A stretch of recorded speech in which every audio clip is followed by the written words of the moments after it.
Good morning সকলকে। কেমন আছো তোমরা সবাই? আমি তো খুব ভালো আছি আর আশা করি তোমরাও অনেক ভালো আছো। আর এখন সকাল 6টা বাজে আর আমার রোজ এই সকাল 6টাতেই ঘুম ভেঙে যায়, কারণ এই ফুলওয়ালি এই সময়টা এসেই ডাকাডাকি করেন আর আমি ঘুম থেকে উঠে ছুটতে আসি ওনার ডালাতে কি ফুল আছে সেটা দেখতে, বেশ ভালো লাগে। আর আজকে যেহেতু রথ ছিল, আকাশটাও প্রচুর মেঘলা, বৃষ্টি তো একবার হবেই, রথের দিন তো বৃষ্টি হবেই। আর এই যে আমগুলোকে দেখছো, এটা একটা আন্টি আমাদের দিয়ে গেছেন। উনি গ্রামে গেছিলেন আর গ্রাম থেকে গাছ পাকা আম নিয়ে এসেছেন। যেহেতু ফ্লাইটে এসেছেন তাই আমগুলো খুব একটা নষ্ট হয়নি।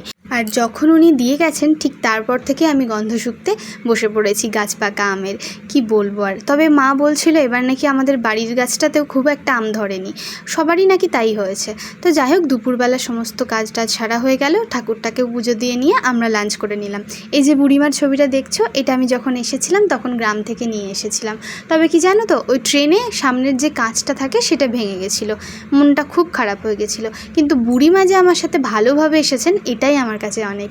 তো এই যে পুজো টুজো দিয়েই খাওয়া দাওয়া করে আমরা খুব তাড়াতাড়ি রেডি হয়ে নিচ্ছি, কারণ বাইরে গিয়ে দেখি কী হারে যে মেঘ করেছে কি বলবো। বৃষ্টি যদি একবার শুরু হয়ে যায় এখন আর থামছে না, মোটামুটি 1 ঘন্টা তো লেগেই যাবে বৃষ্টি থামতে থামতে। আর আমরা ভিজবই না, কারণ এখানে ওয়েদারটা চেঞ্জ হচ্ছে, ভীষণ ঠান্ডা পড়ছে, সেই কারণে দুজনেরই ঠান্ডা লেগে যাবে। আর এই দাঁকে দেখো, ক্যামেরার সামনে আসলেই উনি এরকম করবেন, অন করলেই হলো। তো তারপরে আমরা 4 জন মিলে বেরিয়ে পড়লাম, মানে আমরা 2 জন আর পাশের রুমে এক দাদা আর বৌদি, সবাই মিলে বেরিয়ে পড়লাম ইস্কনের দিকে। তো কিছুটা দূর যাব হেঁটে, তারপরে আমরা বাস নেব, বাসে করে বেশ খানিক দূর যেতে হবে।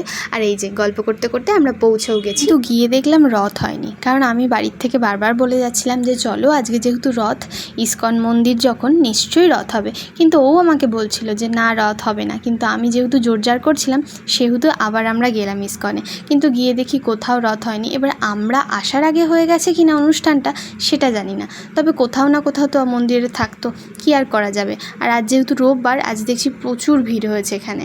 আর আমরা দুজন এখানে একটু ছবি তোলার জন্য দাঁড়ালাম, কিন্তু এতটাই ভিড় বেশিক্ষণ দাঁড়াতেও পারলাম না, চলে এলাম মন্দিরের ভেতরের দিকে। মন্দিরে ঢুকেই একটা ছোট্ট মন্দির আছে, সেখানে 108টা সিঁড়ি আছে এবং তোমাকে সেই সিঁড়িটা মহামন্ত্র জপ করতে করতে একটার পর একটা সিঁড়ি ওভারটেক করে করে তোমাকে যেতে হবে। আর আমরা আজকে ওই লাইনটাতেই দাঁড়ালাম, তবে তুমি যদি মনে করো যে তাড়াতাড়ি যাবে অন্য লাইন দিয়েও সেটা করতে পারো। তবে আজকে আমরা সবাই মিলে এই দিকটাতেই দাঁড়ালাম। যেহেতু একদম বিকালের দিকে গেছিলাম তখন পাখিগুলো ঘরে ফেরার তাড়া, দেখি পাখিগুলো প্রচুর পাখি ঠিক এই মন্দিরের ওপরটা করে ঘোরাঘুরি করছে। অনেকক্ষণ লক্ষ্য করার পর দেখলাম এই যে মন্দিরের যে খাঁজ কাটা জায়গাগুলো আছে, মানে যে ঘুলঘুলিগুলো আছে, ওখানেই ওরা থাকে। মেন মন্দিরের পাশে একটা কুটিরও আছে ঘরের। আর এই যেটা হলো ওরিয়ন মল, আর তার পাশে এত বড় বড় বিল্ডিংয়ের মাঝখানে সুন্দর একটা সাদা পাথরের কৃষ্ণ মন্দির। বিকেলের ভিউটা জাস্ট অসাধারণ, উপর থেকে পুরো শহরটাকে দেখা যাচ্ছে, খুব সুন্দর লাগছে। এবার চলো তোমাদের মেন মন্দির থেকে ঘুরিয়ে নিয়ে আসি। অধরম মধুরম বদনম মধুরম নয়নম মধুরম হসিতম মধুরম হৃদয়ম মধুরম গমনম মধুরম মধুরাধিপতিরখিলম মধুরম মধুরাধিপতিরখিলম মধুরম।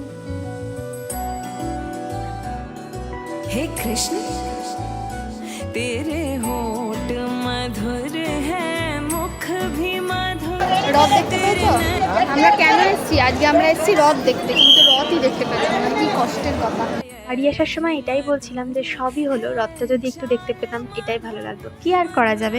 তো তারপরে সবাই মিলে মেট্রো করে বাড়িও চলে এলাম। ঘোরাঘুরি কমপ্লিট করে প্রায় 9টা নাগাদ আমরা ঘরে চলে এলাম। তারপরে আবার বেরিয়ে পড়লাম বাজার করতে, কারণ আজ রোববার, বাজারটা করে রাখতে হবে। আর সপ্তাহে হয়তো সময় নাও পাওয়া যেতে পারে, সেই কারণে রোববারটাই বেশিরভাগ দিন বাজারটা করে রাখি আমরা। তো বাজারে তো গেলাম, অনেক কিছুই পাওয়া যায়, কিন্তু কোনো কিছুতেই যেন আমার মন ভরে না। এত কিছু পাওয়া যায়, মনে হয় যে কী নেব, কী রান্না করব, এইটা একটা বড় চিন্তা হয়ে পড়েছে এখন। তো যাই হোক, বাজারটাও তোমাদের ঘুরে দেখালাম। এটা আমাদের বাড়ি, মানে আমাদের রুম থেকে বেশ কিছুটা দূরে যেতে হয়, হেঁটেও যাওয়া যায়। আর একটা বাজার আছে আমাদের গ্রামের মতন, ওটা অন্য দিকে, তো ওখানে আজকে যাইনি, এই বাড়ির কাছের এটাতেই চলে এলাম। আর এই সবজিটা কি সবজি আমি জানি না, এটা কুঁদরি, একদিন রান্না করেছিলাম, আমার ভালো লাগেনি, তারপর থেকে আর করিও না। রথের দিনটা আমাদের এইভাবেই কাটলো। তো আজকের মতন টাটা, দেখা হচ্ছে অন্য কোনো দিন অন্য কোনো ভিডিওতে। ততক্ষণ অবধি তোমরা ভালো থেকো, সুস্থ থেকো, টাটা।